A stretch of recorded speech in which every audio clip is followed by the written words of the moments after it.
2 minutes left. See if we can play solid without fouling.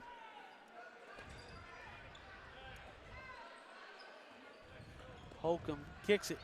Ross, he nails a three. They've hit some threes tonight, that's for sure. About 11 or 12 of them, Tyler? Something like that. I'll add it up. Skip pass. Lenoir City tonight. 9 threes.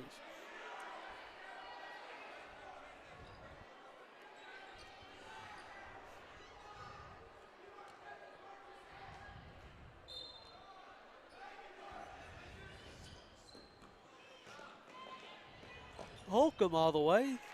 His layup's good. Lenoir City can't stop the clock no more. William Blount with a 10-point lead. There's a touch foul in the backcourt by Ross.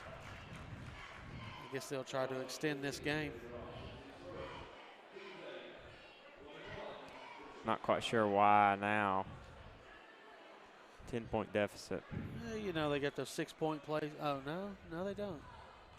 I'm usually all for fouling in the last 2 minutes, but I don't quite understand this. Yeah, maybe one. If they hit a three, maybe foul one more possession. But if you don't, you got to kind of move on. Just warm up the bus. Like that. Pass right there goes right through the hands of Bevins.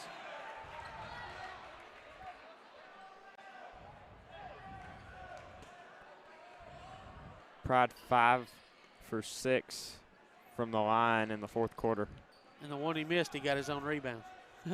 So, just tells you what a night Chance Prize had. Tarver gets it in. Touch foul here on Holcomb.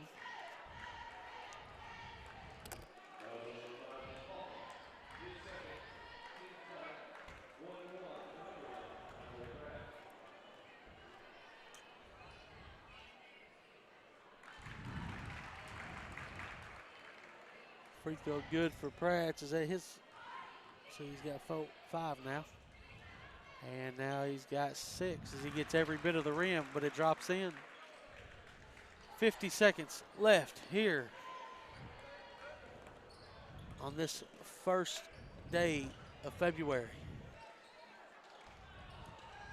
The Govs are going to get a sweep. Rebounded by Tarver. Lenoir City will see if they'll. No reason to foul. Layup by Pride is blocked, tipped up and in by Bowling.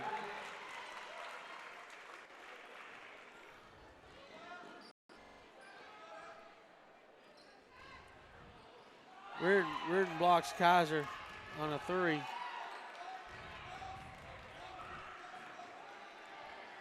They're going to hold it for the final 10. This is going to be your final score. Well, maybe.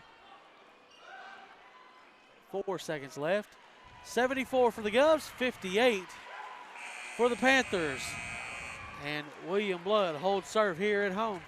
We'll take a short break, calculate some scoring and statistics, have a coaches and players interview when we return.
All right, we're back here for the finishing touches on tonight's sweep. William Blount scored 74 points tonight. They had 4 players in double digits. They were led by Pride with 15. Reardon added 14, 13 for Bowling, 10 for Jordan Tarver. Cameron George almost got there. He had 8 points. Isaiah Pratt added 6, 4 for Will Combs, 4 for Jared Young. Complete balanced scoring tonight for the Govs. Leading rebounder tonight, Jordan Tarver, finishes with 11. So he had 10 points, 11 rebounds. He added 6 assists, 3 steals, 1 block. Just doing it all, Mr. Jordan Tarver. William Blount's second leading rebounder tonight was Will Combs with 4. Will Combs had 4 rebounds, 4 points, 1 steal, 1 block. William Blount with 25 rebounds. Lenoir City tonight falls short on the scoreboard, 58 points for them, but they were led by Kobe Kaiser at 28-58, 7 out of 9 on 3-point baskets. He also added 4 rebounds for them. Nick Bevins added 6 points and 6 rebounds. 12 points for Clayton West and 5 points for David Ross, 3 for Rodriguez, 4 for Holcomb. That is a total of 58 points as the Govs win by 16 here on the first Friday in February. And we'll take a short break with that. The Govs win by 16. We'll have Mr. Combs and Michael Evers up to join us here for post-game interviews.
All right, up here at the Gov Nation booth, I'm joined by senior Will Combs. Will, started out a little slow, like the girls' game, you know, kind of got to get your blood flowing there at halftime. What did Coach Wendell talk to you guys about at halftime? You were leading only by 3.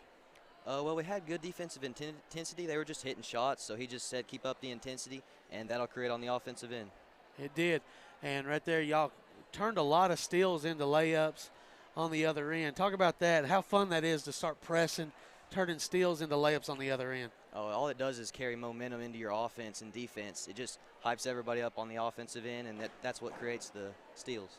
So tonight you take care of Lenoir City. Tuesday night you got Hardin Valley.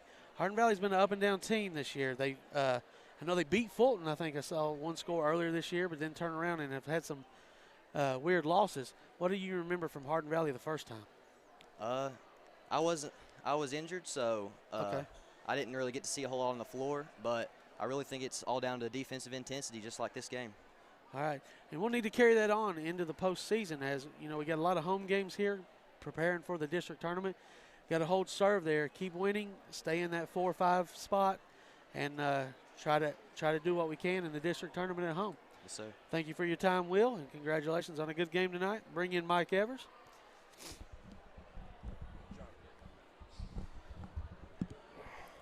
Michael, start out a little slow there in the first half, just like the girls I was talking to Will about. And then in the third quarter, y'all started to turn it on there, winning that quarter 22-13.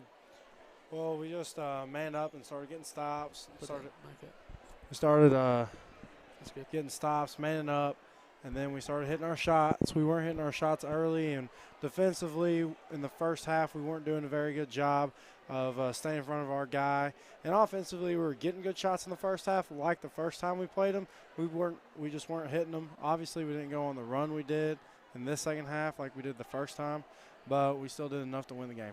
Yes, you did. And talk about a player like Colby Kaiser tonight, who's just on fire.